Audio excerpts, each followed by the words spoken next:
Welcome, everyone, to the Tuesday Night Smite podcast, episode 27 today. And today's topic is really just going to be about news that have happened or that have come out between last week and now, obviously. And that's all we really want to talk about. Might not be the longest episode ever, but certainly a lot of content still to go over, so something to look forward to. My name is, of course, the Robi Dog, and I'm joined today by Sabo, as always.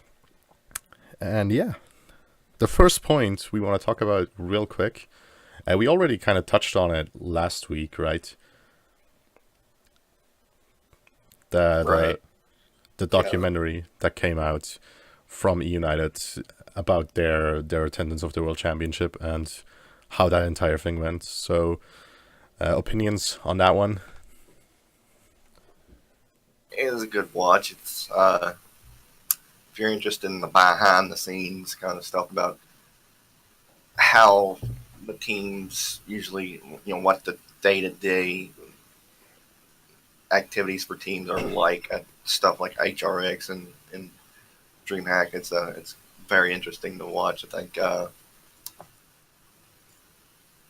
the best parts of it, and we got very few of these, and this was why it was a little disappointing, was the in between discussions between the players when in between the games, when especially when like their finals matches or their semifinals matches against rival and obey, we got a short preview of what it was like to have in that discussion, that grouping backstage about the adjustments that need to be made and stuff like that. I thought that was pretty interesting to see. Yeah, that was probably my favorite part as well. And I think overall, like getting a view on what's going on behind the scenes is always interesting. And obviously, the story turned out great for them, right? They went there to record and basically brought all the stuff with them to record that thing and ended up winning it, which is great for them. Yeah, I mean, I've had worse stories, right? There are examples that are the complete opposite, right? Where I can actually tell you one. Because there's a CSGO major going on right now, and one team, North, they brought a team with them to record a documentary about them attending the CSGO major. Didn't win a single game.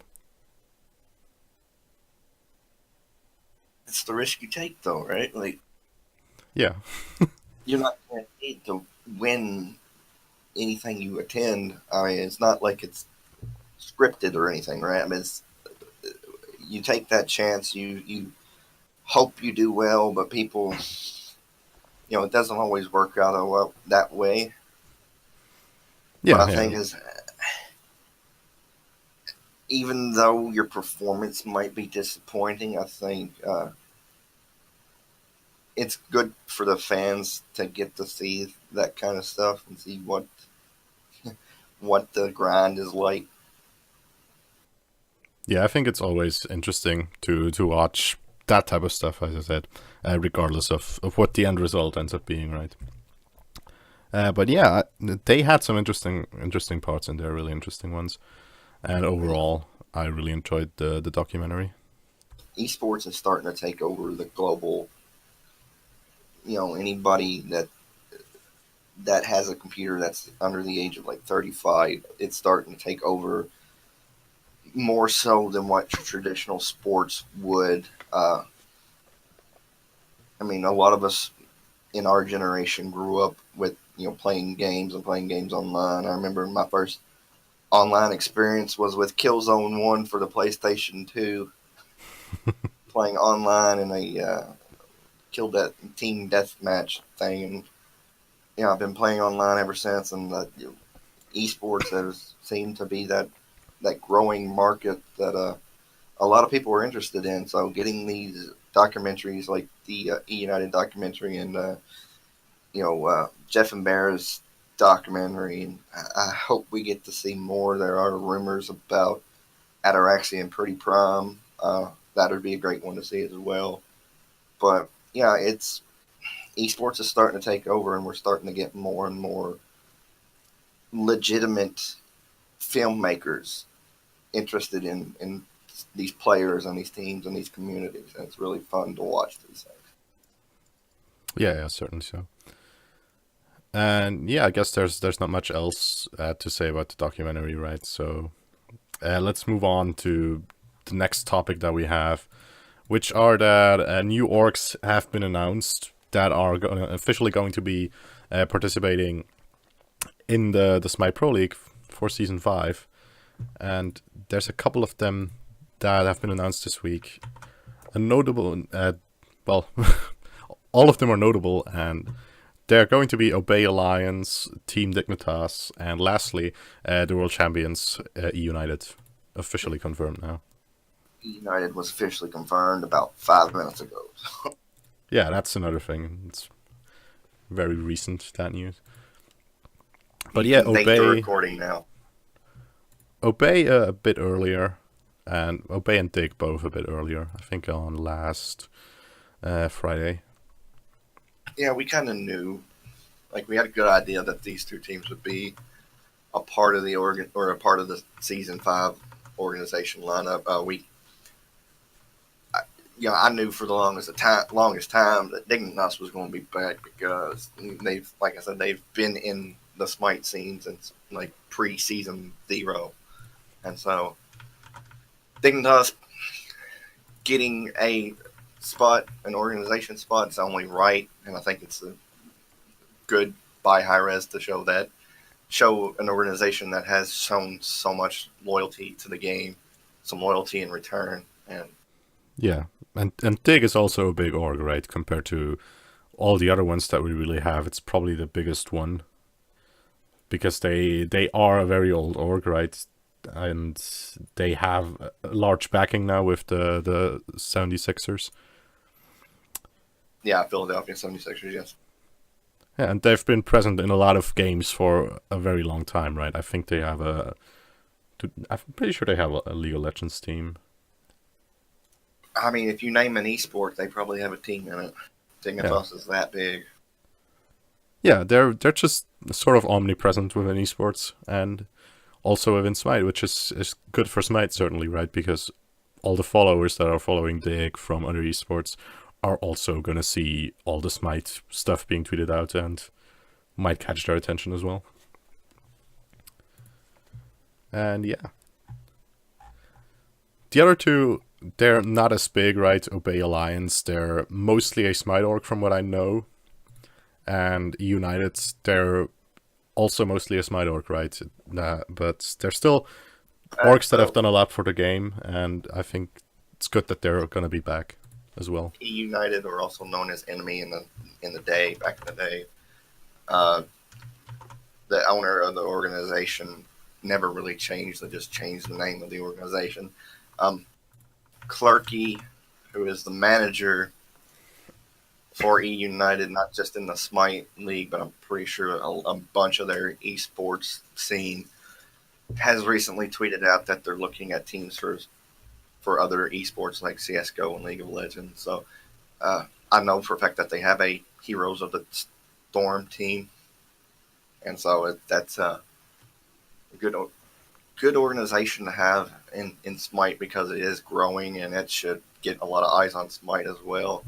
And they are our world champions, so there's that. Obey, I think you're right about Obey. Smite's the only notable one that they're a part of, but I might be wrong about this, but I think they have a PUBG team that they're sponsoring now, and if PUBG, as it starts to grow and that kind of battleground arena kind of takes off and we get other pro leagues and those kind of games, we might see them flare over into that as well. But as far as I know, Obey's biggest presence is in Smite, and like I said, I really think they're in PUBG as well. I'm not for sure. Yeah, me as well, right? I'm also not entirely sure. But I think they might have other... I think they might have other teams somewhere, but not in the sort of massive esports that exist, right? League of Legends, Dota, and CSGO. At least not from I'm aware of. And if they're there, then I don't think they're good. Just to say it a bit harshly. But yeah, Obey as an org has done a lot for Smite, right? Similarly to United as well. They've also been there for quite some time now. Not as far as long as United. And I like if Hi-Rez gives something back to these orgs for sticking with the game for a prolonged amount of time, right? Because that is going to give other orgs incentives to come into Smite as well, if they're going to be treated well by the publisher of the game. So yeah, that's certainly good news. It's certainly good to have that relationship established, and that reputation for that relationship, it could only be good for Hi-Rez in the future, especially with these bigger, as Paladins starts to take off and other games that they're producing that are going to have esports scenes. It's only good, should only be good for Hi-Rez to have this reputation already established with the organizations in Smite. Yeah. And yeah, in other news this week, we had a lot of rosters announced for Season 5. Obviously, now that orgs have been confirmed, they're going to be free to announce their rosters as well if they have them together. And we have 3 NA rosters, actually, that have put their full... or 3 NA orgs that have put their full rosters together. And they're going to be SpaceStation, Splyce and Trifecta. And yeah, to first go over the first roster on the list, the one I think that was announced earliest was the SpaceStation roster. And they're going to be picking up the previous Luminosity roster, except they're going to be swapping out Mask for Andinster, who's making a return in the jungle. So the full roster is going to be Aquarius in the solo lane, Andinster in the jungle, Baskin in mid, Chef Henla in support, and Barracuda in ADC. Thoughts? Remember what we said last week about Andinster not good at hiding things? Yeah. Yeah, it's true.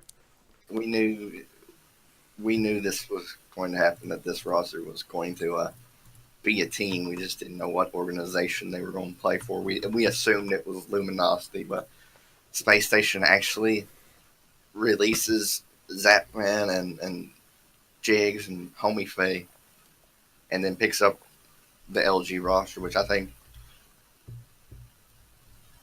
you got to get excited for if you're an NA fan, especially if you're a fan of Barracuda and Jeff Henlo. Like a lot of the community seems to be, to have Andinster back in the jungle with the team, which is pretty much the Season 2 roster minus MLC Stealth, with Baskin switching to mid. It's you got to be excited about this, because Andinster moving to mid last year was not, it wasn't a failure, but it wasn't Andy, right? It wasn't what we're used to seeing from him. And yeah, I think moving back to the jungle and having played the Season 5 map on PTS, it feels a lot more primal. Like the map feels like a primal, like a jungle, actual jungle, and not some sort of park. Ruins, like a park. Like that's going to benefit Andinster, because that was the kind of game, that was how his game was centered around. When he was so good in Season 1 and 2, the jungle actually felt like a jungle and not something that just was an afterthought. And so having him back in that jungle with that same jungle type feel that you got in early Season 1, I think is only going to benefit Andinster, and it's going to make that transition back to jungle shorter than we thought what we originally thought it would be. It's going to be interesting to see some of what the starts are for these teams, but having the jungle not have a specific start, like obviously you're going to start at speed buff, but after that you can go wherever you want to. That's going to open it up, and that kind of chaos is what Andinster thrived in back in the day. Yeah, I think something is going to establish itself over time, obviously, right? Because metas, whenever you get into a new season, everything's kind of loose just due to the nature of it being a new season, but optimal ways to do things get figured out as time goes on, right? And Andy, historically, or the teams Andy's been on historically, have always been teams that have sort of found that optimal way the quickest, right? Thinking back to season 1 again, where they basically were the team that introduced splitting literally everything and just increasing gold and XP, spooling that you basically get from farming overall on the team and for every role that is playing, right? And that's a large part what made them good back then, and that type of innovation that they can bring can still make them good here. And obviously, Andy is mechanically an amazing player, right? And jungle is one of the most mechanically demanding roles. I think even more so than mid. So seeing him back there, I think is going to be great, and I'm really looking forward to him being back in the jungle. And yeah, overall, I think this team is looking very good, right? You have some of the best players in their individual roles from the entirety of NA in this roster, right? Barracuda's always been in contention for best hunter in NA. Andy could be back in contention after some time for being best jungler in NA. Chef is in contention for best support. Baskin is very clearly in contention for best mid. And Aquarius, he is developing very well, right? Since he's joined this roster, I think he's improved a ton. And I'm excited to see where he can go in Season 5, because obviously now he's pretty much going to have an entire season to improve himself before he's going to have to try and go back and have success at the Smite World Championship again if he sticks with this roster. I think the key with Aquarius is how does he mesh with Anister. When he joined this roster, he was with Mask, and he had a certain kind of play style that was not necessarily what we're used to seeing from a solo laner. And Anister in the jungle, we know, having played with Baskin in the solo and Omega in the solo, and just recently Scary D, but he wasn't the jungle for that old SpaceStation roster. But we see Anister kind of play with these top tier solo laners and are used to having the top tier solo laner over there in that lane. And yes, Aquarius has developed very well, but if he continues to develop, I think that's a good thing. But if he kind of stalls out, kind of like what Scary D did when he first joined the LG roster, and Anister was the jungle, it could lead to a few things that maybe between splits we see a roster change, maybe in that solo lane. But if they hit it off and he continues to develop and Anister is able to quickly make that transition back to jungle, I think this is easily a top 3 team in North America, probably top 2 as it stands. I'm expecting a roster to be announced that could potentially be in that top 3 and make SpaceStation fall down a little bit, but they haven't been announced yet. But we get to that later. Right now, as the roster stands and everything being announced, SpaceStation is probably the number 2 team in North America. Yeah, I mean, we've seen the core of the roster, right, that is staying behind, be the number 2 team in North America in the fall and at the World Championship, right? Yeah. So I think it's very likely that they'll continue to be that, because right now, out of the other rosters that have been announced, there's one that has potential to beat them, I think. But overall, I think it's still more likely that the SpaceStation is gonna keep that spot. And yeah, about Aquarius a bit more. I think right now is the right time you would go for a solo laner like him, or for a player like him in your roster, right? Because you're going into the spring split, and in the spring split, you do not need to be on 100%, right? It's the first split of the year. There's not too much to be gained or lost there. And I think you can use that as the best split to try and develop your team. And if things don't work out, right, if Aquarius does start to sort of even out and not continue improving, then you can still make changes going into summer, and you can still make changes to other solo laners that would have more potential, or that would, the way you would think they would have more potential than Aquarius.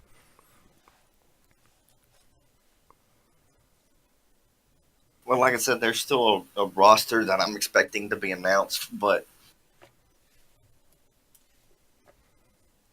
Aquarius in solo lane right now, as long as he's growing and not taking a step backwards, I think that's a good sign for the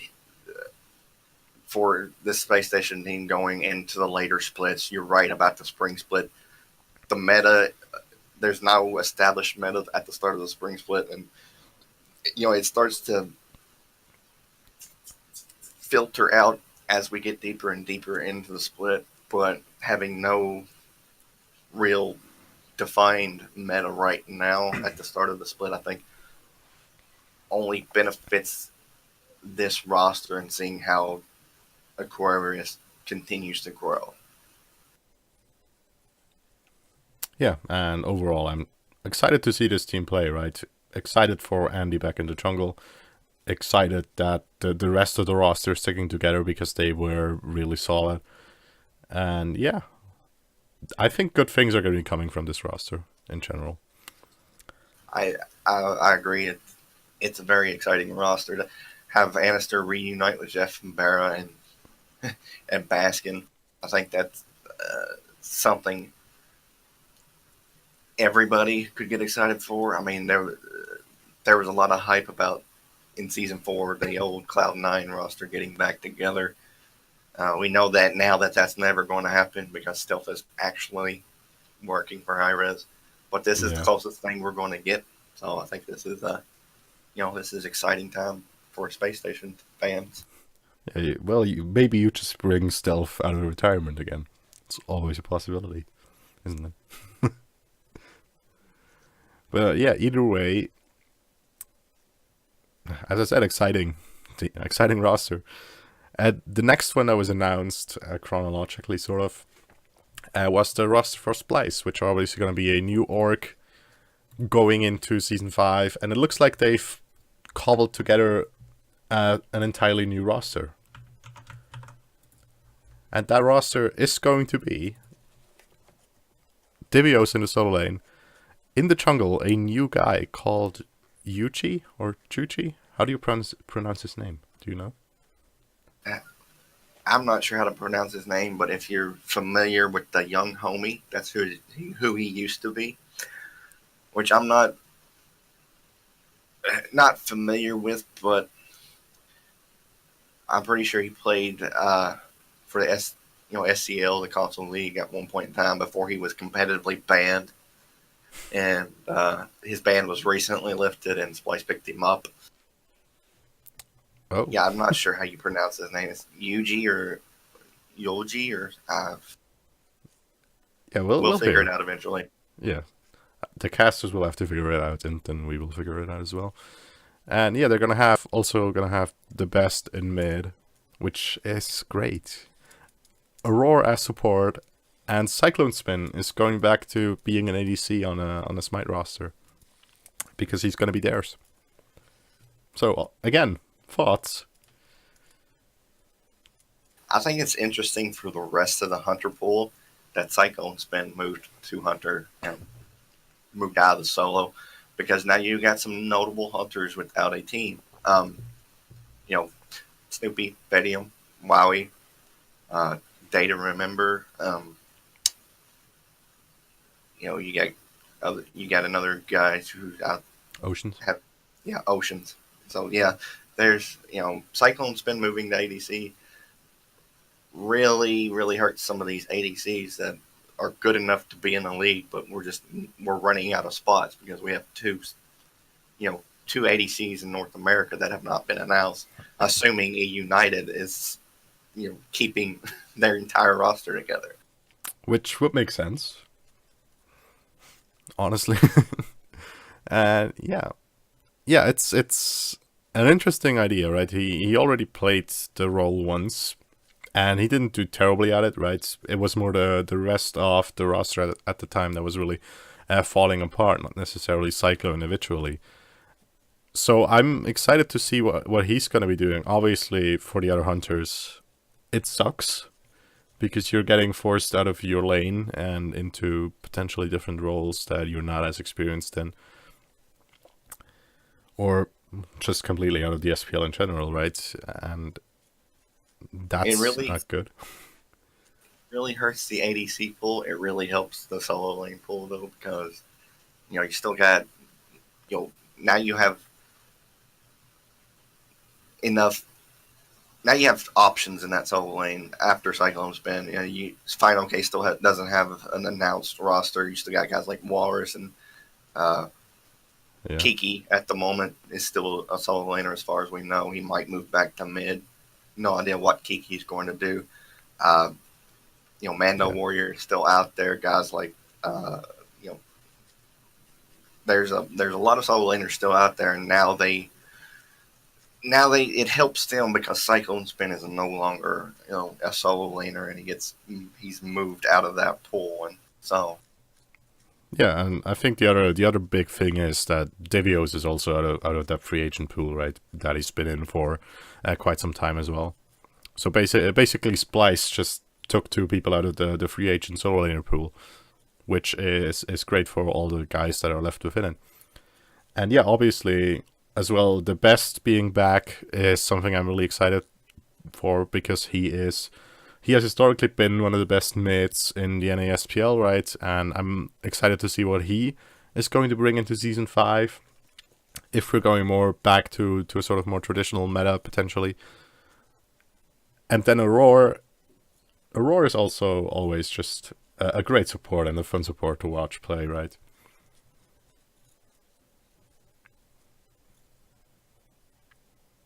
Sabo. yeah. I hit the wrong button. Okay, I was talking and I wasn't actually being heard. It's not Yeah, I think the team as a whole, Aurora and the best, the old eager roster minus Zapman and DJ Pernicus, or Sam for Soccer, if you want to count 2 weeks that he was on the team. Actually, let's not talk about that period. I think the old eager roster plus Cyclone Spin and this new guy Yuji, I think uh, there's room there to potentially be a good team, but we got to see how it plays out. Cyclone in the ADC, he's always been the carry for his teams, and actually having a spot that allows him to carry could only potentially mean some great things from him, though he is going to have to establish himself against some really good ADCs with Panda Cat and Barracuda and Zapman already being a part of the league. And I expect Snoopy to be announced pretty soon as finding himself a roster, so that it's like he steps Well, into a lane see with pretty much.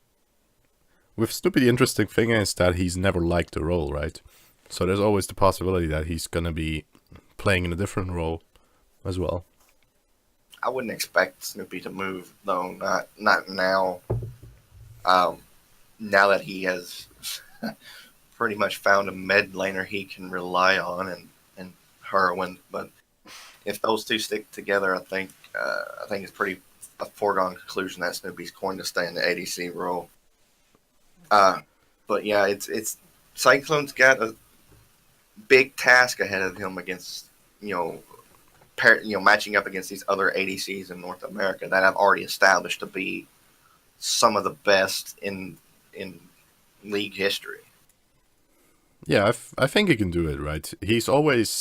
I think he's always had a bit of a different play style to other solo laners, right? Looking way back into the AFK gaming days, where he was the guy who came around the back and just cleaned everyone up because his team had been distracting them by fighting basically a 4v5. And I think that sort of playstyle can work well with an ADC as well, right? Because an ADC, if you stay out of the fight or stay in the backline for a large portion of it, and then try to flank and somehow get into the enemy backline that way, I think that's something that can work. That type of playstyle, and even if it doesn't work, right, I have confidence in Cyclone to realize how you have to play the role, right? He is a smart dude that knows how to play to the strengths of the role that he's playing, right? He changed his play style going from the assassin solo meta into the more tanky solo meta. And I think he can just as easily change his play style going from there to the ADC role, even if it's a bit of a bigger transition, to be honest. And I don't think the role swap is going to be difficult for him. Yeah, What's and see what's going the to be difficult for him is the rest of the rest of the ADCs in North America are already established and are really good in their own right, and so it's going to be hard for him in these individual matchups against these guys that have been playing the roles for 3 or 4 years now. yeah. See And the in thing Bear, is, in Bear and Zapman's case, and Snoopy's case, it's been more closer to 7 years. yeah, certainly, right. That's why I say I think the transition can work for him, because that's the big thing we have to ask ourselves is he going to have a quick and successful transition to the new role, and is he going to adapt to what the role does differently from solo lane, right? Because that is the big advantage that I see the other ADCs having. Because the other part of playing ADC, the raw mechanical skill, I do not doubt for a second that Cyclone doesn't have that, right? He is extremely talented mechanically. And that part is going to be fulfilled no matter what, right? He has to learn how to play the role, and I have confidence in him to do that as well. And if he does it, then yeah, I think he is going to be an ADC that can compete with the best in the league as well.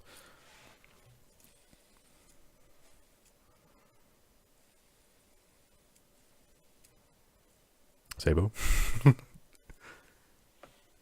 I mean, I got nothing else to add there. I mean, you're right. Mechanically, he is a gifted player, and he's always been that more of a carry player than he was the actual tank player. Though he has shown good ability to adjust to the meta.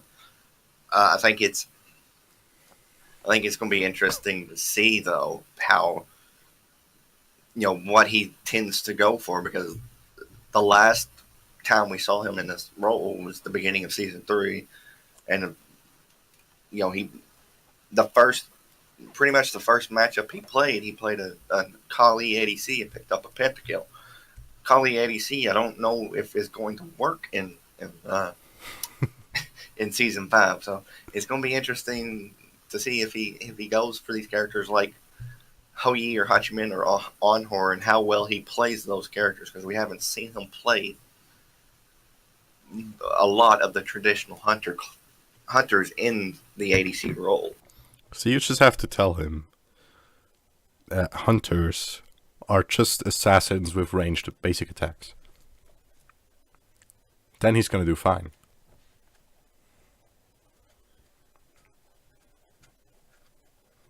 Anyway,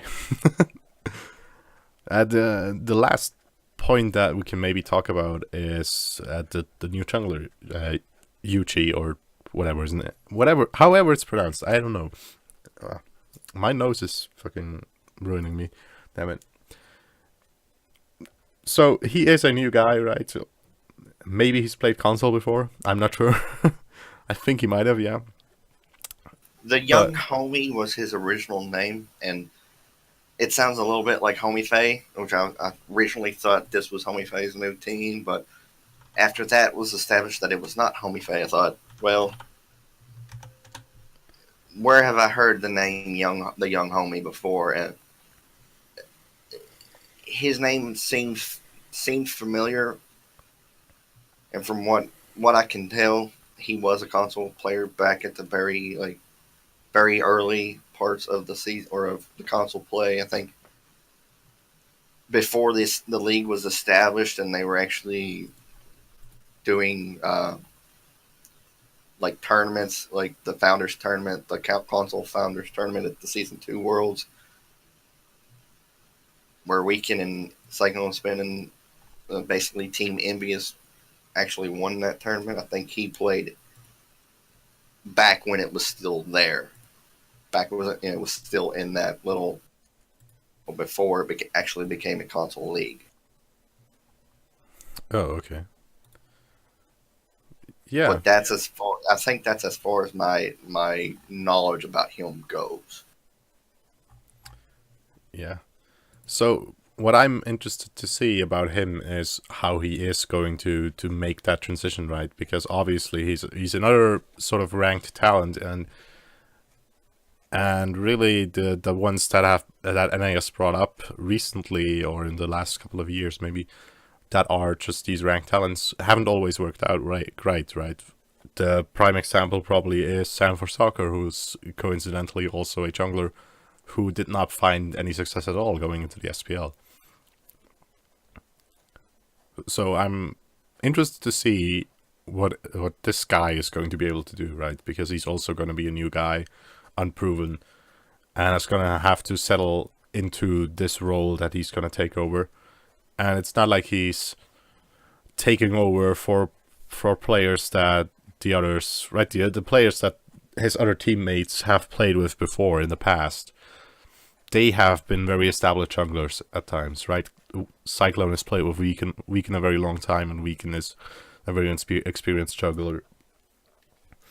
Obviously, Best has been playing with great junglers as well, right? And Divios as well. So yeah, it's not easy shoes to fill, I think. I think a new player coming into the league is always interesting. There's always going to be something interesting to watch because we don't know what kind of style he's going to bring. And I think you've mentioned some of the ranked, map monsters that have tried to make that jump into professional Smite. Stanford Soccer Grave being another, I think. Uh, Scaladon, though, his transition took a little bit longer. He has found some success there, and I think UG could be another guy that we see make the jump to professional that doesn't actually pan out. And, we don't know anything about him yet, but there are still some junglers out there, established junglers that you don't know why they didn't choose these guys over UG. And so it's always a question mark when a new player comes into the league, but I think this is even a bigger question mark as, we already have a lot of junglers out there that can play, have already been established at a pro league level that are still free agents. So Yeah. On the other hand, though, I think this is again the right time to make that type of move, right? Because similarly with how SpaceStation is going to keep Aquarius to see if he's going to be improving, right? I think it's a great idea in the spring split to pick up a new player and to see if you can turn him into a great SPL level jungler, right?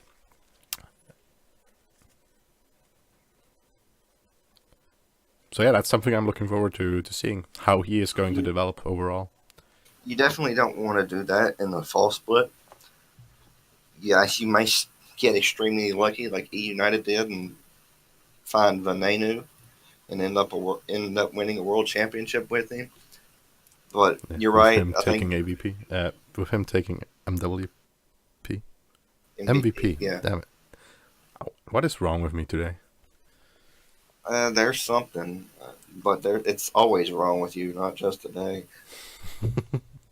But yeah, I think the spring split's the best time to do it, and if it doesn't work out, you still got the entire rest of season 5 to pick up some of these other established junglers.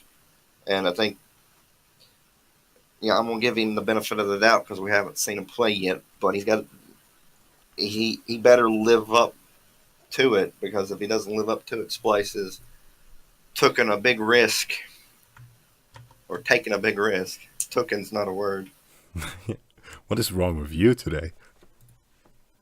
I've got a southern education, all right? We're not really good on words.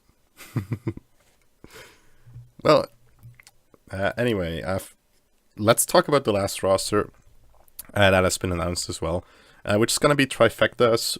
Trifecta, obviously, an org that's also returning for Season 5, and they have also put together an almost entirely new roster.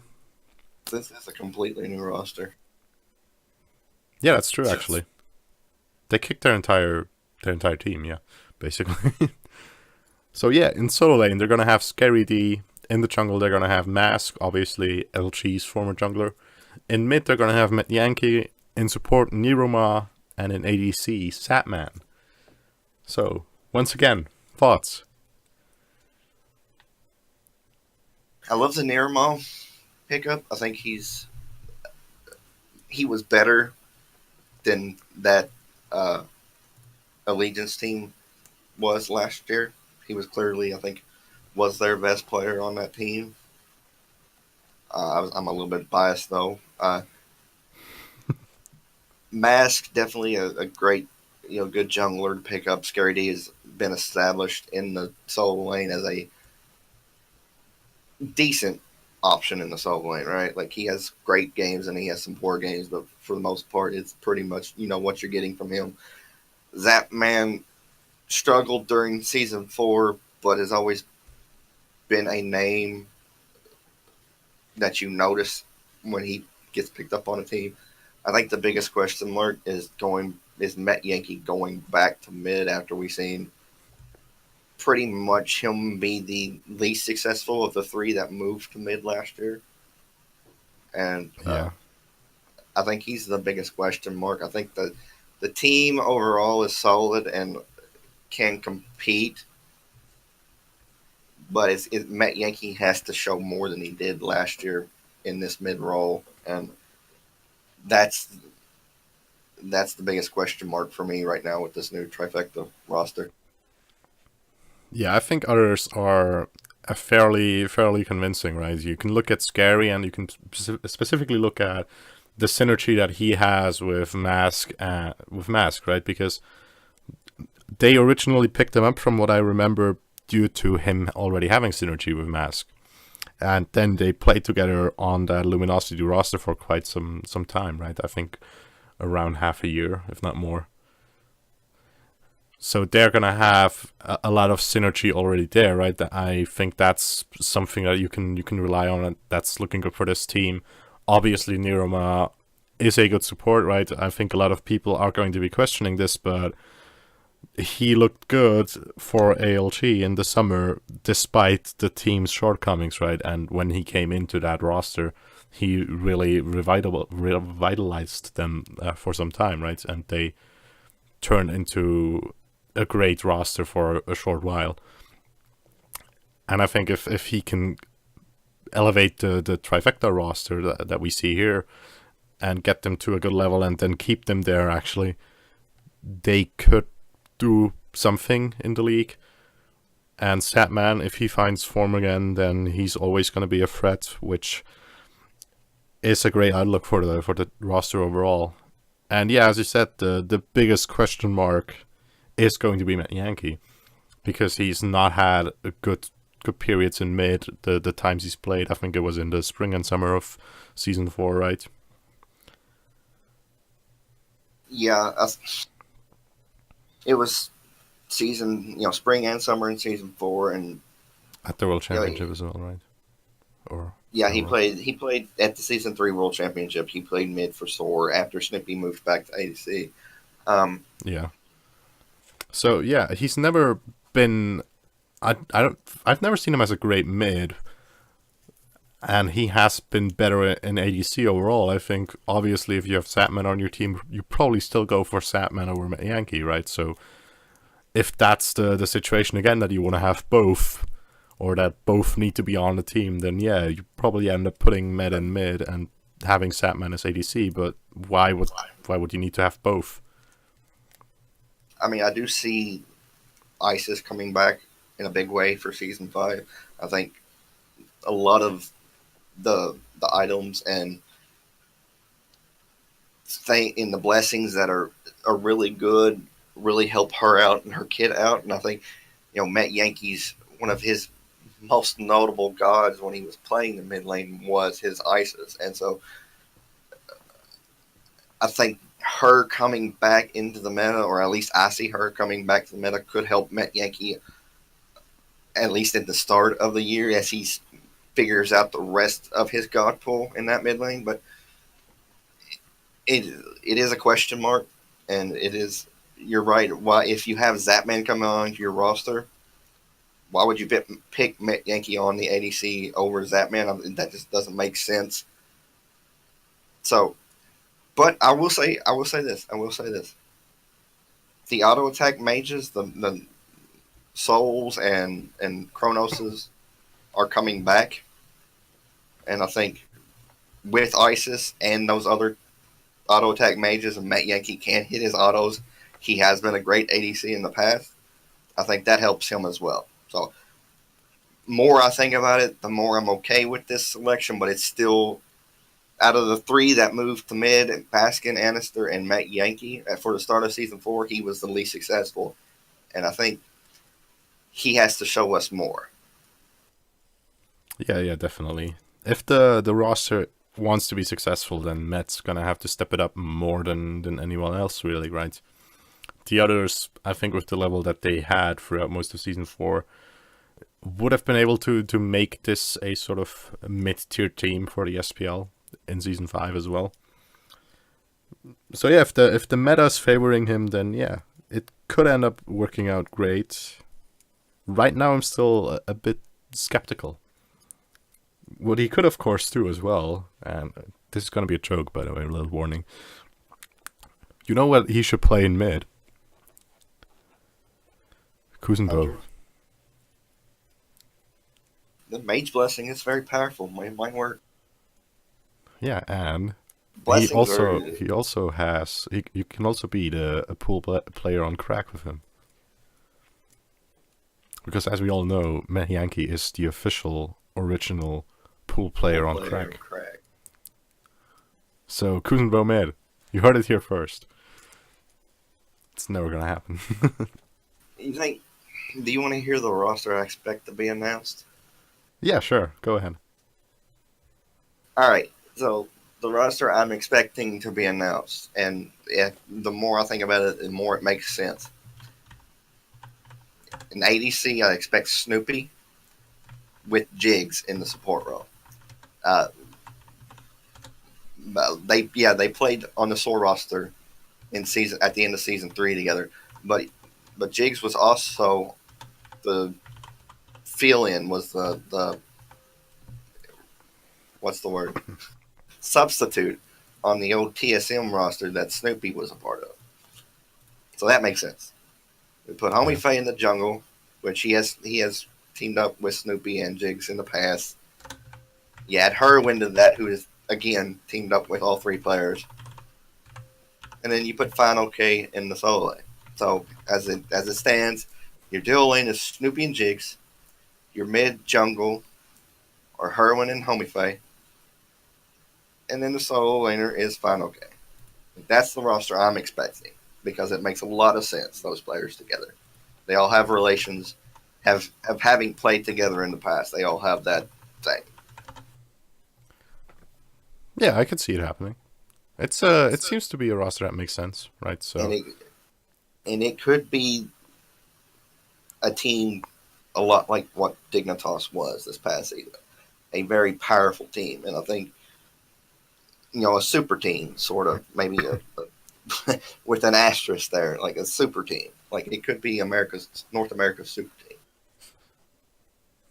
yeah, I think so, right? Especially when you look towards online as well, right? You have within that roster, you probably have 4 players who can be in contention for best in their role as well, right? With Snoopy, Jigs, Herwin, and Homiefi. Specifically when it comes to the mechanics, I think. So yeah, you can call this a super team, I think. And Final K, obviously, he has looked good in season 4. If he still has some development, then he could become one of the best solo laners in NA as well. This is looking like a legit roster, yeah. I can see that happening, honestly. And if that roster happens the way I expect it to happen, we got one team that has not announced the roster yet, and boy, does that mean we're going to see some notable players left off a roster. Just think about it. We've yeah, I've discussed the ADC role before, but if Snoopy's out of that, you still got Vedium and Oceans and Final or not Final King, damn it, Wowie and Day to Remember. You got in the support role, you still got guys like Wubbin and Pain to Beyond. The mid, Mazwa, uh, Oceans again because he played mid at one point. Oh, please, man. Kiki, Kiki, and Solane. You still got Walrus and Kiki and Mando Warrior. I like a lot of the players. There's a lot of notable players that are going to be left off, left out of the pro league that are still going to be free agents. Yeah, that is to be expected, to be honest, when you reduce the amount of spots from 8 to 6, right? That's sort of what you have to expect, specifically for NA, where a lot of the players that you would consider to be SPL level were actually stuck on the teams that were still on the lower end, right? You had notably that ALG roster that didn't make it to... Did they finish last? Yeah, they were dead last. Yeah, that finished dead last, right? And they had players that you would consider to be SPL level on there still, despite being a terrible team. Then you had Cryptic, who only came together fairly late in the split, right? Who finished 7th place, if I'm right. Yeah, a tale of two halves for Cryptic. When the team first came in, it was a completely different roster, and it was a terrible roster. And then midway through the season, they completely switched off half players on the team, and it got to be one of the better rosters in North America. Yeah, But it and was those just, players. at that point, it was just a little too late for them to make any kind of run. Yeah, and those players, right, they also have potential to be SPL level players. So there's a lot of options available, and not enough spots to really be taken by them if this roster gets together. Yeah, I think that one of the interesting things could be is if Pain Devion gets picked up to be the captain of the final team, who does he pick up? Because you got, he recently just paired with Day to Remember, but you also have Vedium out there who he has a history with. Let's say a history with, because there's been shade thrown in both directions in that relationship, but it could be a possibility. You still got a good ADC in Wowie and Oceans, not as effective in Season 4 as he was in Season 3, but could potentially be a good pickup for a guy like Pain Devion. I think you can go ahead and count Weekend out of that if Pain Devion is the captain, because I don't see those two personalities meshing well together, though it could happen. I'm not sure. it would be interesting, certainly. So a lot of interesting things could happen with that final NA roster. Yeah, so I'm looking forward to seeing whether your prediction's going to be right. As I said, I think it looks really legit, and if it does end up being legit, then yeah, I want to see who's going to be scrambling for that last spot as well, which would be, well, it depends on what org they would go to, right? This roster that you're suggesting. Yeah. We still got CLG and LG. Oh yeah. Neither have been confirmed. But those are the two we expect to be in the pro league. And so, one of those teams pick up that roster announced. It's going to be really interesting to see the players that they kind of throw together for that last roster, or that last, those last rosters, because that's pretty much what you're going to have to do is throw a group of people together, and it should be fun to see what kind of combinations we get. But just think of it, thinking about the team I announced, it makes sense, right? Like, all these players have played together at some point in time, with the exception of Final K playing with Snoopy and Herwin. Jinx has played with all four of the players. Homie Faye has played with all four of the players. Snoopy has played with 3 of the 4 other players, and Herwin has played with 4 other players. So, like, they've all played together in the past. They're all mechanically good at their roles, and like you said, potentially could be considered some of the best in their roles. I think Final K is, my opinion, the second best solo laner in North America behind Benji. And so it could end up being a super team. That makes a lot of sense from a roster point of view. If a team wants to, or an organization wants to pick up that combination of players. Yeah, if I was an org owner and all the other teams had already picked the roster like we know that they have, right? This is probably the roster I would go for. Yeah, I could see that being definitely the case. So the other interesting thing, though, is right now all the rosters that have been announced officially are the rosters on the EU side, on the ANA side, right? None have been announced as far as EU is concerned. I do want to point out something about EU, though. Now, I might be wrong. I might have just seen this as a troll, but Big Man Teams, I think he announced he was moving to mid lane, didn't he? Yeah, I read something like that. I'm almost certain it's a troll, but was it a troll? I wasn't sure if it was real or if it's something I made up in my head, because I remember him saying I'm moving into mid for season 5, which doesn't really work out for me because I don't know how well he would play because we haven't seen that before. Yeah, if there's one thing about Europe, we know mid lane is pretty established. So there's one thing that would make it possible, though, right? He does know how to play Shang-Kui. That's true. But yeah, I just don't see him as a mid laner, right? I think him going to Obey is probably the best option he has. I think, again, we talked about it last week, him potentially going to Obey. I think it makes a lot of sense for him and for the Obey team. You know, him being a free agent support and them needing a support and him being one of the better supports in the free agent market. So I think if you're not going to be able to convince Emil Z to come back, you know, he's one of the ones that gets my first view or my first tryout. Yeah, I think so as well, like, honestly. And yeah, it depends on how big the rest of the changes are going to be, right? If Obey makes more changes and if the other rosters also make more changes, then there will be more open doors for him, I feel like. But right now, yeah.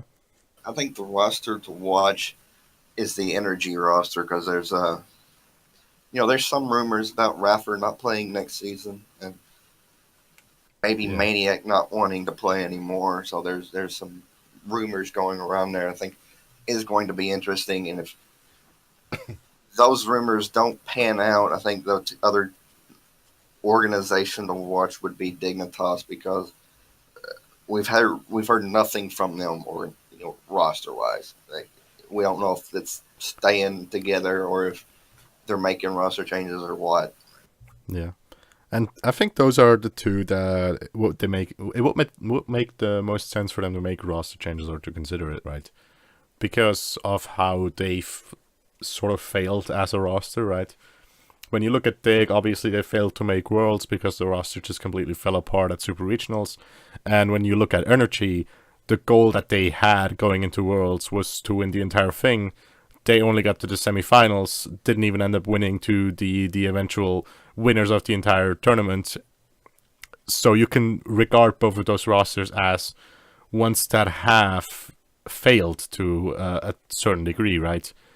And in that case, you could easily see the people on that roster trying to make changes to what they're going to be doing in Season 5 and trying to find new rosters that are going to be bringing them more success.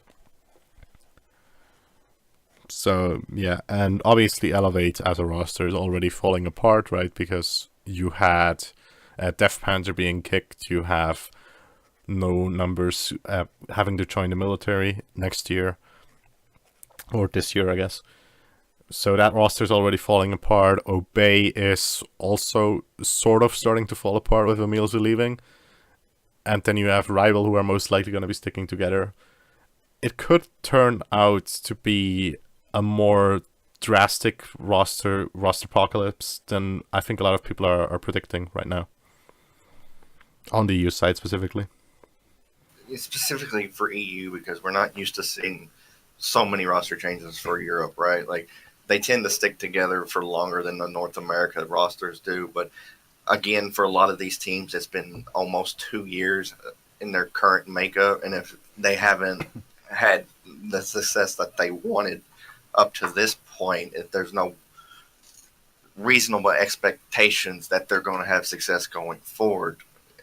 Well, the success that they want, not like, because the success that they want is obviously a world championship, and if you're not getting to that level, your roster can be seen as a failure. And so I think after 2 years of the same, like, sort of the same makeup of rosters, I think that's when we start to see some drastic changes coming into to play. And I really want to see Trix, Tank, and Funballer back together. That's just personally me, but I would really like to see them reunite. See, I think the most tragic thing that might happen during this roster apocalypse for EU is Trix and Q of Red splitting. Because they have been playing together for ages, right? I'm pretty sure they've basically grown up together and gone to the same school and done all that type of stuff. And I could see them splitting up due to how their super regionals have gone the last two, right? Because they're the two guys that have now 2 times in a row failed to make the World Championship because their teams are just completely crumpled at super regionals. Yeah, and if you're looking back at both of those cases, it was really the opposite of the two players. Like, in Season 3, Trix Tanks did not have the greatest of super regionals, and it really hurt that Orbit team. Flip it, fast forward ahead a year, and it's actually Cubo Fred that struggles at super regionals, and Dignitas doesn't make it to Worlds after that. So, them having played together for so long is going to be something interesting to watch. But at some point, you have to, if you're not having success, you have to go through a divorce, right? Like Shadow Nightmare and Frostiac did. Like, they played together for so long, and it was just, you always expected them to play together. When it finally they finally broke up. Neither of them are in the pro league anymore. And in Shadow Nightmare's case, he's retired from professional Smite. But if something's not working out, you just kind of got to go your own way. And they have found success in the regular season. But again, regular season is great, but that's not your ultimate goal. Your ultimate goal is to raise Thor's hammer at the end of the year. And if you're not doing that, it's time to make some changes. Yeah, the goal's always going to be winning the World Championship, right? That's just if you're a competitive player and one with an actual chance to do it, that's always going to be your goal, and it's always got to be your goal, because that is going to be your main driving force, and it's going to be your motivation, and it's going to make you put everything into that goal of yours. And yeah, considering they've failed to do that 2 times in a row now, or failed to even get to the first stage of doing that, right? Could see changes. But yeah. And the potential roster that I would be excited for is Adapting in Yemen, Funballer, and Trix Tank with Ferrari and Solan. Yeah, so you would be splitting Q1 Trix as well. I would be. Yeah. Like, it's got to happen. Again, it has to happen. If you're not finding the success you want, you kind of got to try other things. With Jeff and Bear, they have had success in the past, and they've been to every Worlds that Smite has had. So that's the most successful pairing in Smite, and that's just they've they've raised Thor's hammer once, and they've been at Worlds 4 times. So it's not like they're still finding success as a team. But Yeah. as far as Trickstank and Cubo are going, like they've missed Worlds the past 2 years, and season 2 really didn't have the type of performance they wanted They at, missed it in at season one as Worlds. well. Yeah, and they missed 3 out of the 4 years they didn't make Worlds. And they've only been to Worlds once, and it was a very disappointing tournament for them in that one as well. So Yeah. success in the regular season is one thing. If you're not translating that success into postseason, I know they won DreamHack this year, but that's middle of the year tournament. That's not HRX. That's not the big one you want. Yeah, I get the move, right? I would get roster changes in this team. On one hand, on the other hand, they are a good team, right? They just need to not fall apart at Super Regionals. This team, if they had gotten to Worlds, they could have won the fucking thing. Yeah, key word is could have if they Yeah. had went, but they didn't go, and you have to make it there. And if you're failing to make it there as a pairing, like Cuvo and Trix are, then success in the regular season is not good enough for this roster. Yeah. Give it one more try, Like 5 times is the charm. Or whatever. Fifth time is the charm, yeah. Yeah, 5 times the charm, exactly. Speaking of fives, let's go. Yeah, let's talk about Season 5. And let's talk about the PTS for Season 5, which you have played and I have not played, because I am always very prepared for these shows. You wouldn't believe it. So, tell me about your Season 5 PTS experience, Sabo. A lot of bugs, but that's to be expected in the PTS. I think one of the bigger things, one of the bigger bugs that I've noticed, and they're supposed to be fixing this, and I haven't played with the new fix yet, but blessings are extremely powerful. This is the new starter items. These are the ones that you want to pick up at the very beginning of the game. The bug is after you upgraded them, after you completed the quest to upgrade them, you couldn't sell them anymore. Excuse me. You couldn't sell them anymore, which made them your 6th item, which is good in the mid game. But as you get later and later, the actual items get to be more powerful than the blessings. And so, since you couldn't sell them, you had the option of either going with the blessing or not going with the blessing. And if you didn't go with the blessing, you had to hope that the game lasted long enough to get to the later stages, where that 6th item gives you the advantage power-wise over the blessing. But again, they have supposed to have fixed the bug that where you can sell the blessings now, and I haven't played with that yet. But some of the blessings are extremely powerful and are great in the early to mid game. The Hunter's Blessing, straight up upgraded version where you get more damage on your basic attacks. That's really good. I expect the Warrior's Blessing, the HP and the MP regen for every attack you get. I think that passive needs to be nerfed a little bit because it is 15 stacks instead of 50 like the other ones are. So it's a lot early. It's a lot of stuff early. So I think that needs to be nerfed. Yeah. The Guardian's Blessing is great. The Jungler or the Assassin's Blessing is amazing. And I haven't played with the Mage Blessing yet. I haven't played mid lane. I haven't got to play mid lane yet. We could see more, a wider variety of gods than what we're used to seeing. Typically, at the start of a new season, I expect, a lot more assassins being played in the jungle role because clearing is no longer a thing. Like, if you're a low clear god, you can pick up the Assassin's Blessing and still have decent clear once you get it fully upgraded.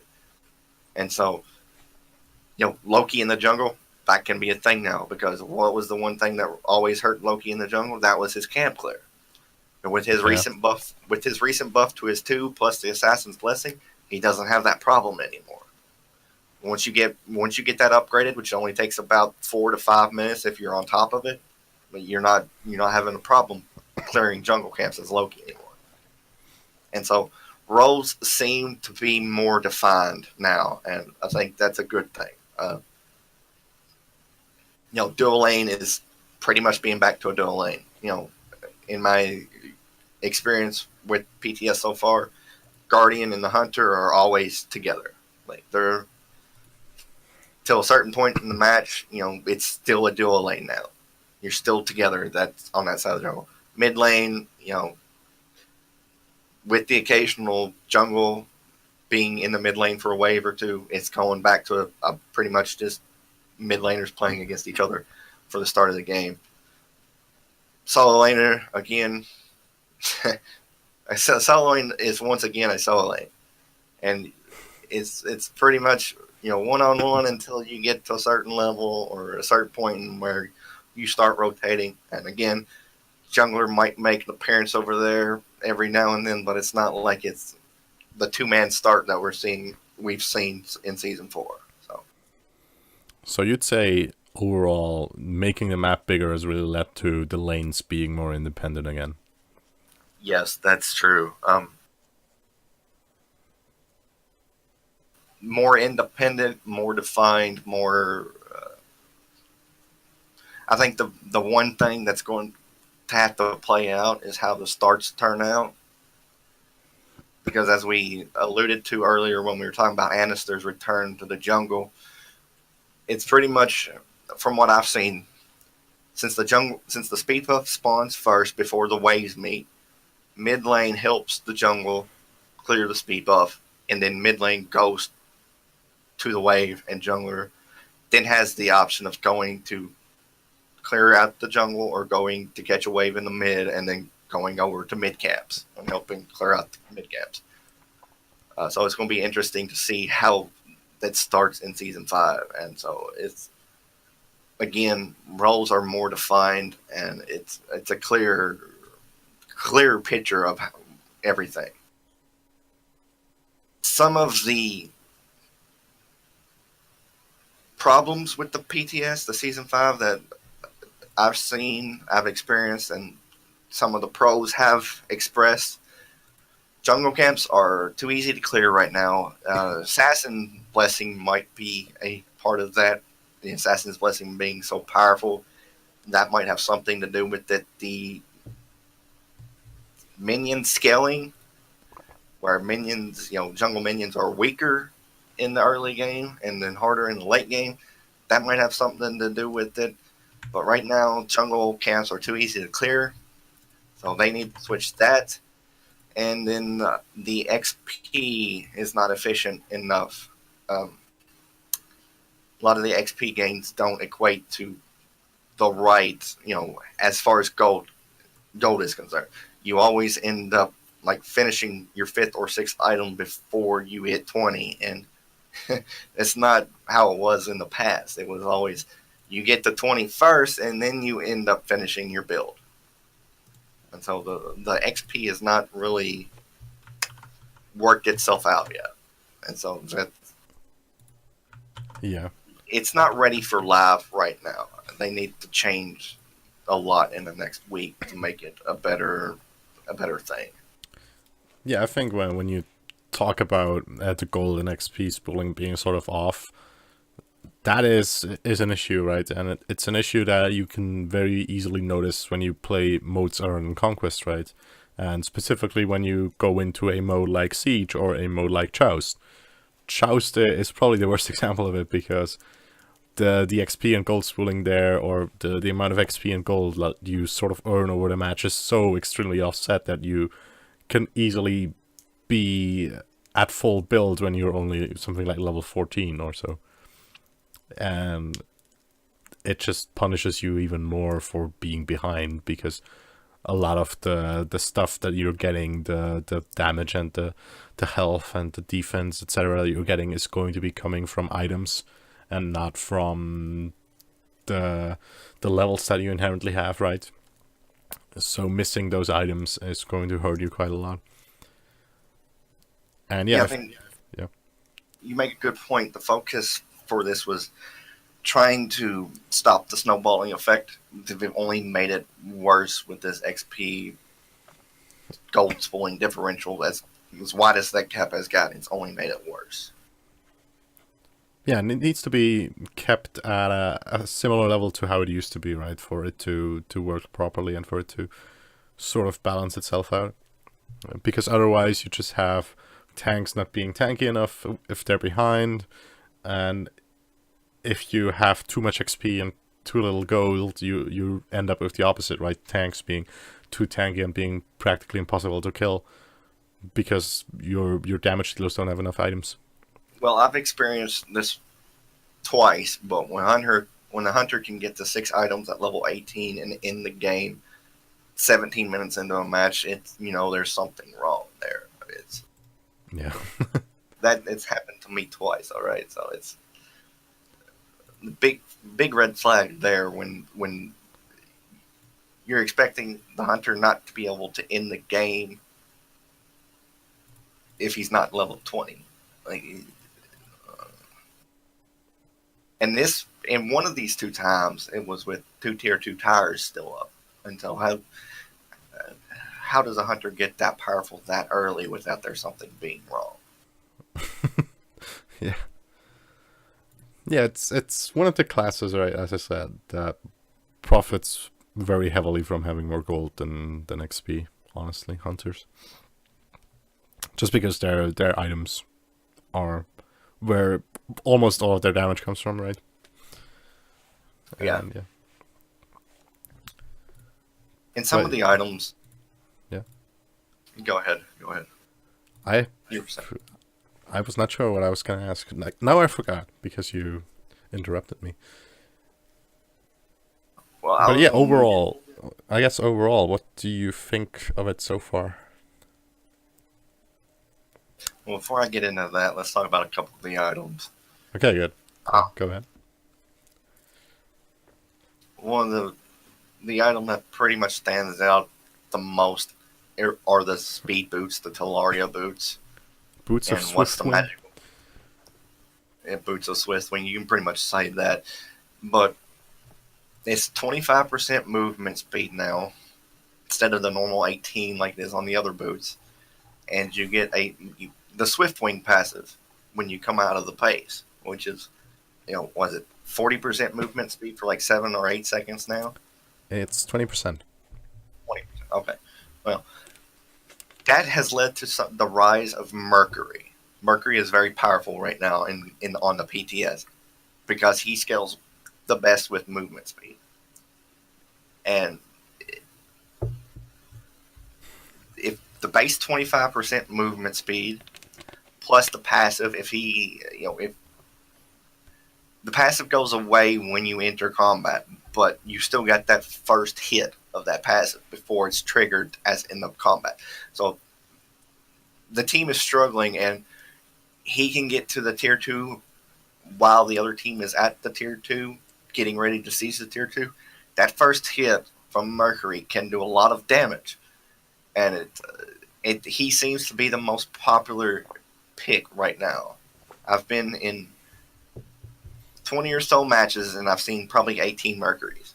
And so I think that the Talaria boots are just a little too powerful right now. That Mercury is probably going to be first banned unless there's a change. Well, yeah. I would like to see 5% taken off, so it's 20% instead of 25%. But the passive get a little bit of a boost.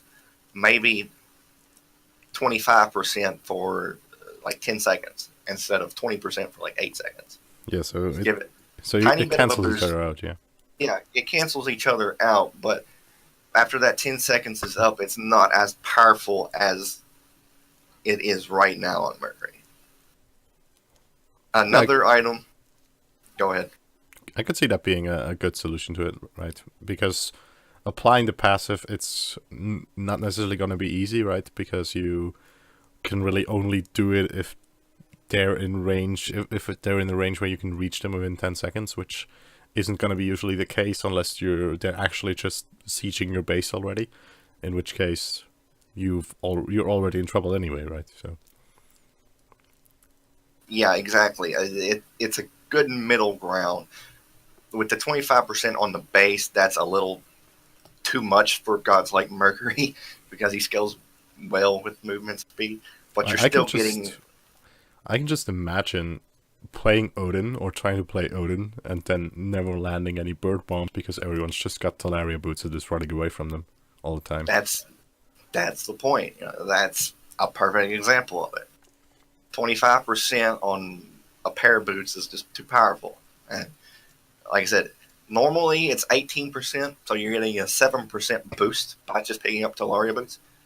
And if you can just outrun everybody, why not just pick it up on everybody? Yeah. The entire team is going to be picking up Talaria boots because Let's see. not only are they 7% faster than the rest of the boots, they're cheaper too. Yeah, well, but see, you have to see it from this way as well, right?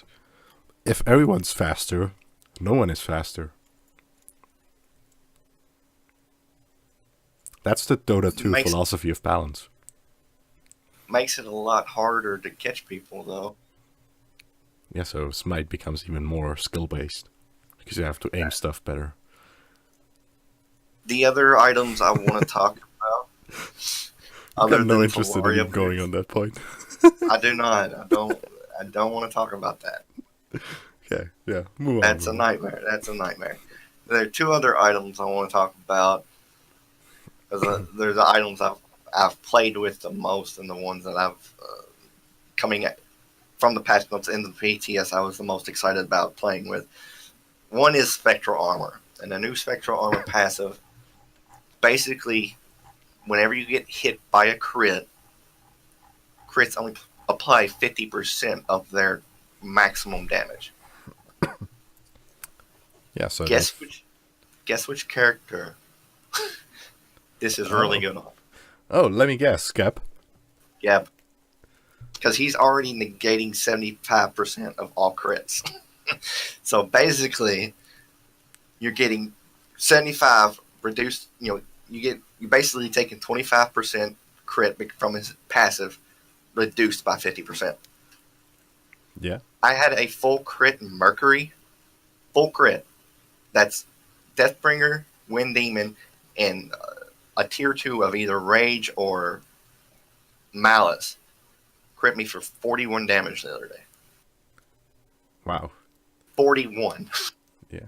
See, that's the solution to Merc being OP. You just have Gep there, and he can't crit him. Or he can, but it's not going to do anything. Problem solved already. See. It's a fun item to play with, but it's actually ridiculous in the numbers. So there's that. There's still the option to build chin size, right? Yeah, it doesn't, like, the base stats affects how penetration works. Passive affects the crits. So, crit wasn't popular in Season 4. Now it's even less popular because of Spectral Armor. Yeah, so just get chin size instead and just wreck fools. Right?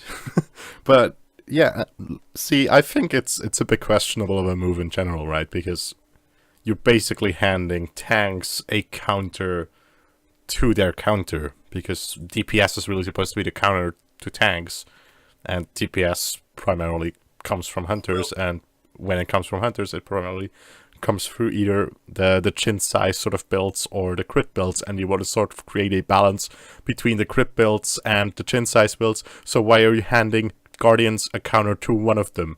Well, again, you got to think of how both builds work. Penetration works well against the tanky compositions. So Spectral Armor is not going to be great on tanks if the other team is building penetration.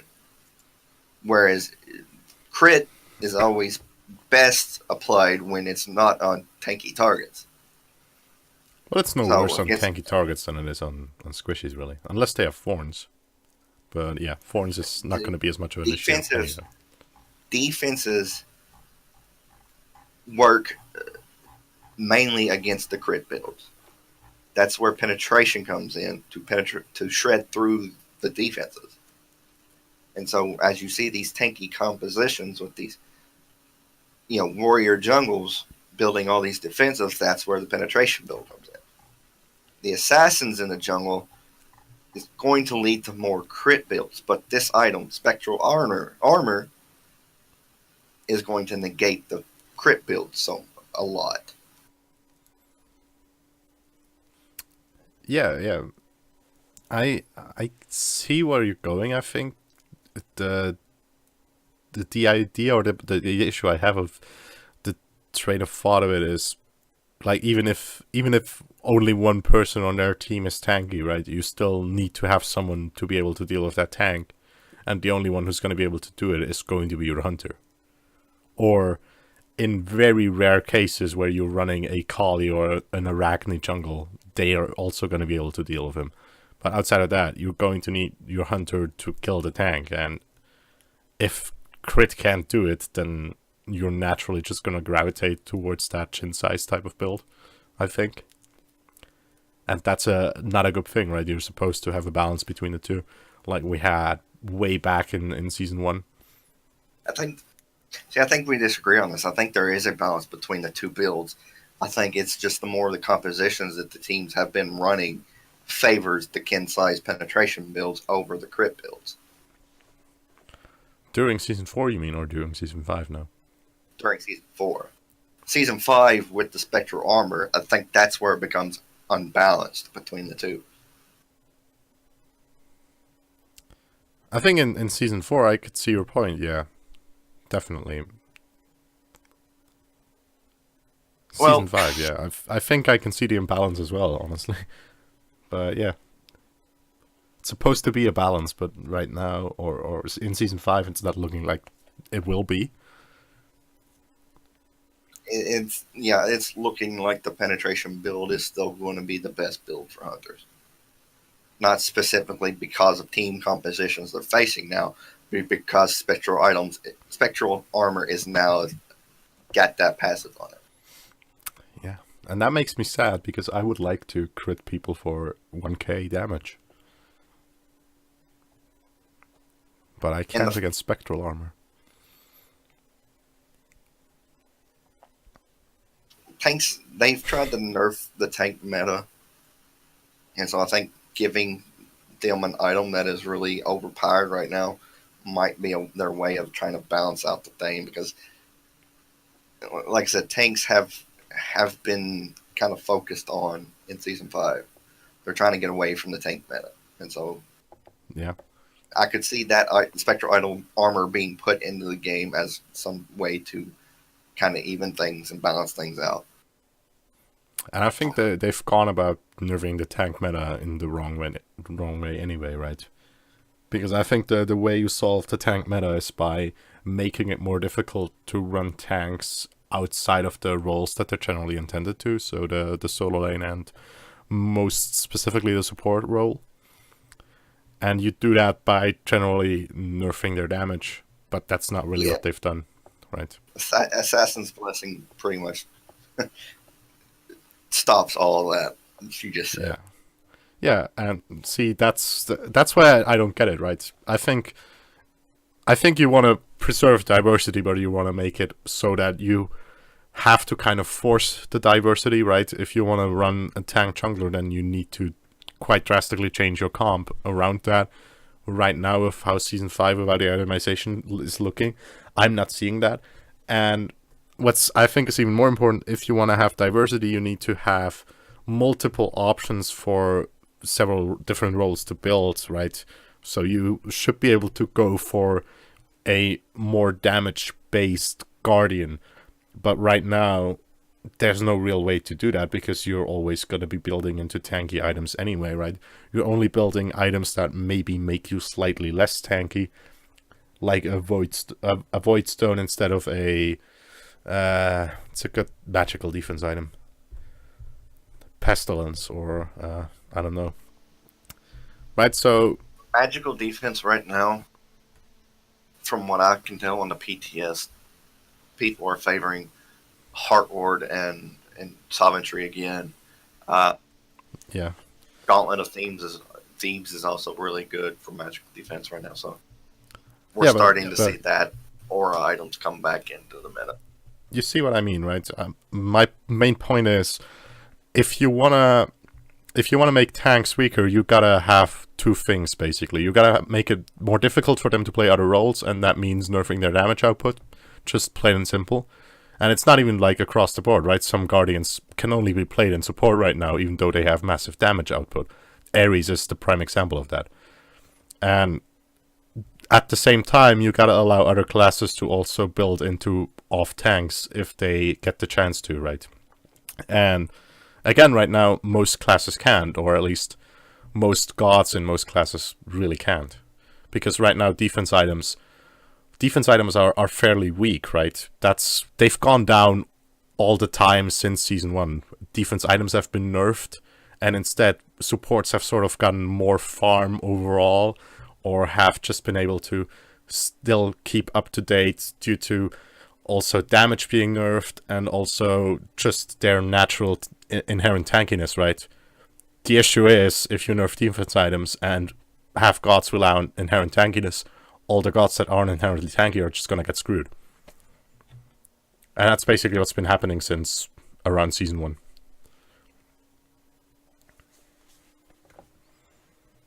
So as weird as it sounds, right, to nerf the tank meta, you gotta have items that make you tankier.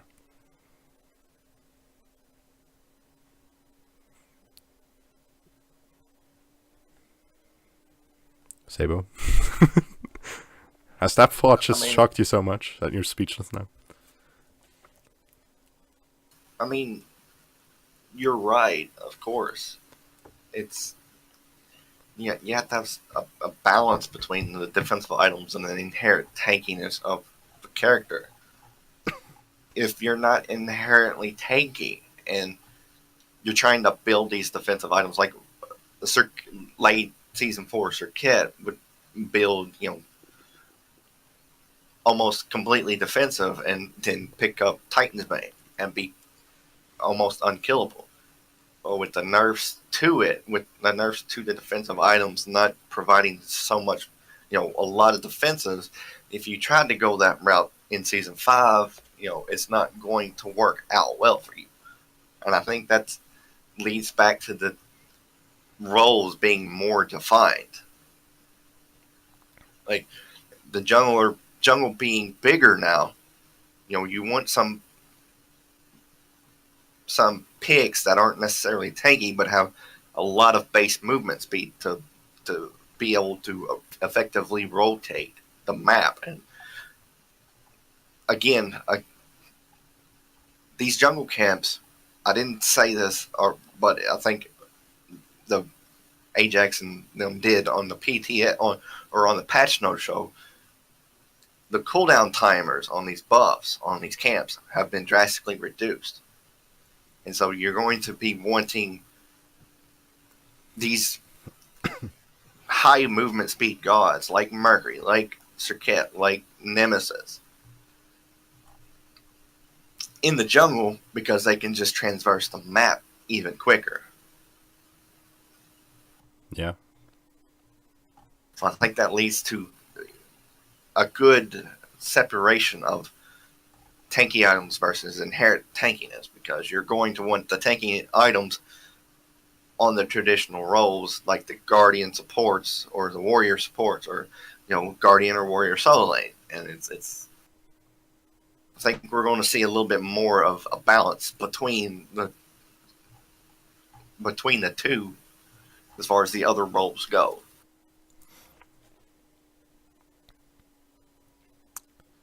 Now, the last item I want to talk about. And when I first saw it, and they made the remark that this item's going to be very powerful on warriors that like to spam abilities like Guan Yu, being a player who absolutely loves Sun Wukong, I think this was an item that I was excited about as well. Blackthorn Hammer, which is base stats pretty much remain the same. It's a completely new passive. While over 50% mana, you gain 10% cooldown reduction. While over 50% mana, or while under 50% mana, you gain plus 50 MP5. Now you still get the base stats. I believe it's 250 health and 250 mana, plus 30 or 35 physical power. Correct me if I'm wrong. You might know it. I have no idea what the stats of Blackthorn Hammer are, because I've literally never built that item. I like to build it on Nike and Amaterasu, but those are the only two I've ever really built it on. Okay, it's 30 power, 350 health, and 200 mana.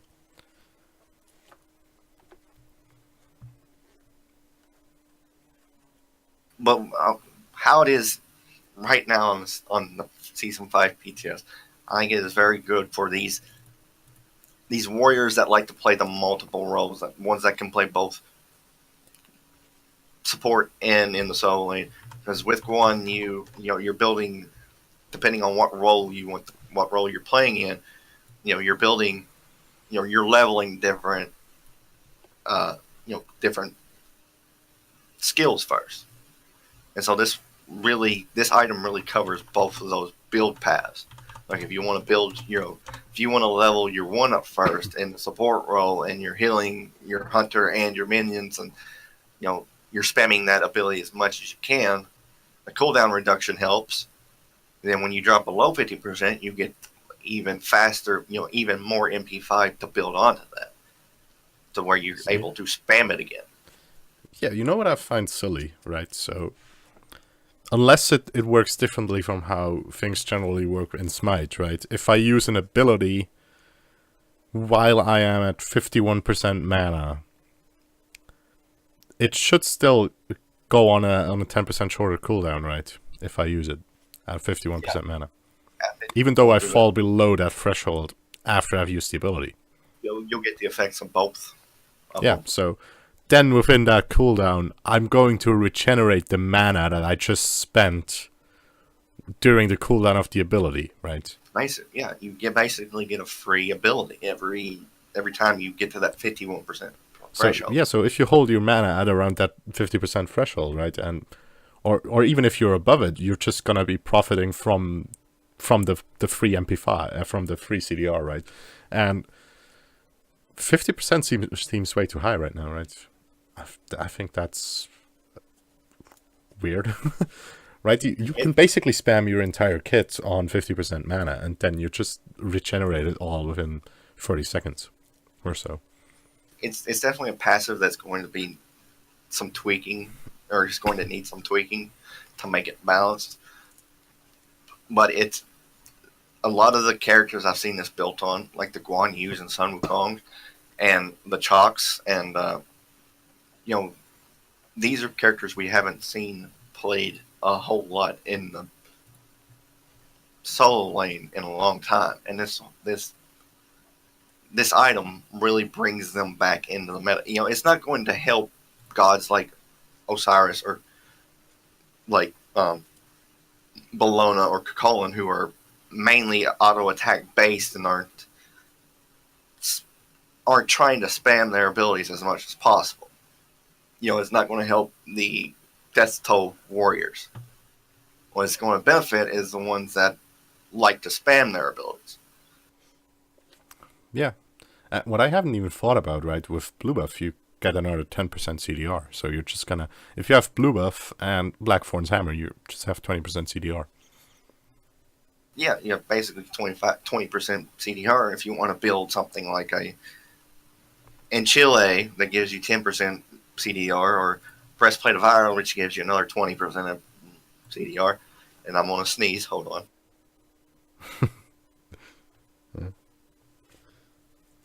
still not done it yet. Hold on. Talk. You gotta talk. Yeah, I'm not sure what to talk about, but yeah, I think that's just a bit crazy, right? If you theoretically go for Blackthorn's Hammer as your second item directly after boots, you just gotta have 20% CDR basically at all times whenever you have the blue buff, which is gonna be crazy. And I'm not entirely certain, but looking at the other item, what are they called now? I've already forgotten the name again. The blessings, right? The warrior one that you would likely pick up. That is going to give you no CDR, good. So it's not completely crazy, which is good. Give you a lot of regen though. Yeah. So you have both mana and health regen if you just get 2 items, the blessing and Blackthorn's Hammer. And then you get Talaria boots, so you have infinite movement speed.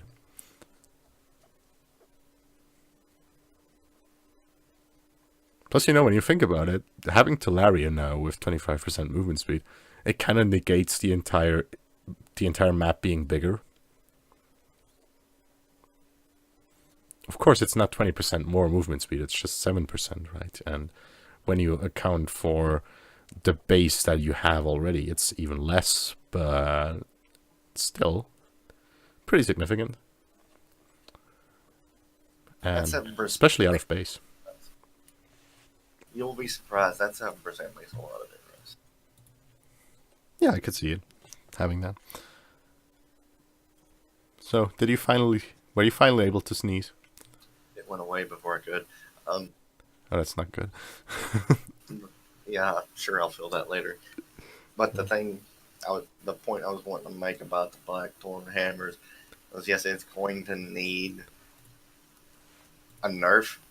Like, maybe not so much a nerf as stat change, but making that percentage change a little bit more, I think is going to be what we see. Like that percentage, maybe not 50% mana, but maybe like 30% mana, and you get the 2 different passives. Yeah, if I was gonna change it right now, I would probably just take it down to 25%. Honestly, see how it does at that point. It's still pretty significant on warriors like Sun Wukong because of how his passive works. That he gets extra protections and MP5 and HP5 once he drops below a certain health threshold. And having this Blackthorn Hammers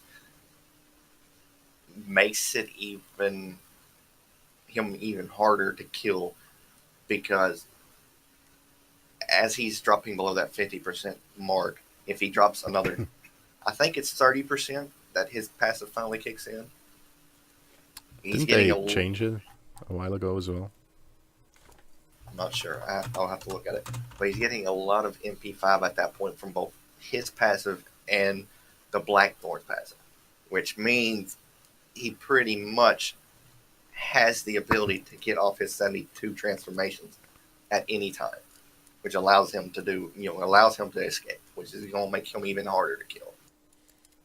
Yeah, it feels like this item's just going to make it completely impossible to ever actually run out of mana. Because 50 MP5 is a crazy amount, right? You're pretty much regenerating almost all of the mana that an ability costs within its cooldown.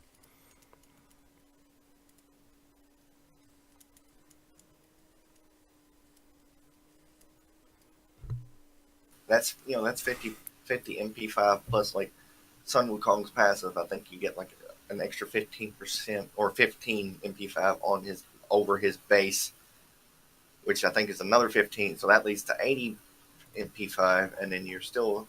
Did they change Sun Wukong? Because I don't remember that being part of his passive bonus MP5.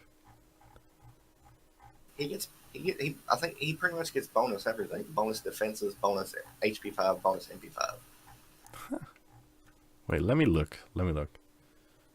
Okay, when Sun Wukong is below 30% health, 40% health, so it's 40%, he gains plus 10 physical power and plus 10 protections, plus another 2 physical power and 1 protection for his current level. So it's just power So they did inspections. change it. Okay, they did change it. I was thinking because he used to have crit on it as well. Yeah, they switched that for power at some point, but I'm not sure what else. If it ever had anything else on it. Let me do a quick search. It's still a ridiculous item on warriors that like to spam their abilities. And so we're going to see a lot of Amaterasus, a lot of Chocks, a lot of Sun Wukongs, a lot of Guan Yus. At least in ranked. Maybe not so much in the Pro League, but in ranked you can expect to see a lot of variety of warriors. Yeah, I hope so. Like, honestly, we need some more variety, right? We had quite a low amount in late season 4, which wasn't too entertaining to watch and not too entertaining to play either. Even though you don't necessarily need to stick to the meta when playing yourself, right? But it's still a lot of the times the optimal thing to do. But yeah. Looking forward to more variety as well. Once I finally play the PTS, which will happen at some point eventually, I promise.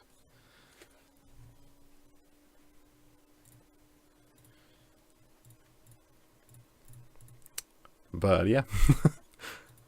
My final thoughts on PTS right now as it stands. Again, there are a lot of bugs that they need to be worked out. The XP needs to be fleshed out a little bit. Blessings, in my opinion, are a little bit too powerful, but they're good. They're a good change up to the normal starter items we've seen in the past. And I think that I expect a lot of variety with some of the new passes on these items. And Talarian Moods just needs to be nerfed. But that's too much movement speed for one pair of boots. That's my final thoughts on it. Yeah, my final thoughts are non-existent because I haven't played it yet. So, I provide some very good insight into these types of things, if you haven't noticed. Anyway, I think that about wraps everything up that we want to talk about today. Unless you have anything left you want to say or any shoutouts you want to give. None that come to mind, no. Okay then. In that case, that was it from this Smite podcast for this week. If you have anything you want to tell us, you can leave us a comment wherever you want. I promise I will read them. Sabo won't. He never reads comments. If you like the episode, leave us a like on the platform of your choosing. If you want to be notified when new episodes come out, because you obviously enjoyed this one, you can subscribe to our YouTube channel. You can follow us on SoundCloud. You can also follow us on Twitter, where we will be notifying people whenever a new upload comes out on either platform. And most importantly, thank you all for watching. Thanks, Sabo, for being here with me. I hope you recover from your not sneezing. I hope I recover from my stuffy nose and my constant coughing that's still around. And good night. Good Smite.